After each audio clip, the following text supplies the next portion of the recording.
Hi, my name is Dr. Daniel Hatz. I work for CHI Health. We're here today to talk about knee pain and the possibility of a knee replacement versus a partial knee replacement. I see a lot of patients in my clinic that have knee pain. And what I want to talk to you today about is knee osteoarthritis.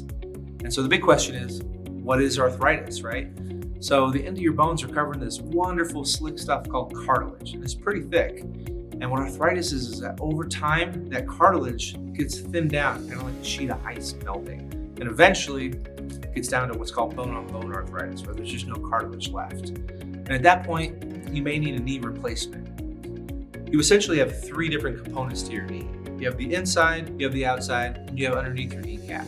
And so if you have arthritis in all three compartments, the best thing to do is just replace it all with metal and plastic. The patients do fantastic. But if you have arthritis in just one compartment, it doesn't make sense to replace the entire knee.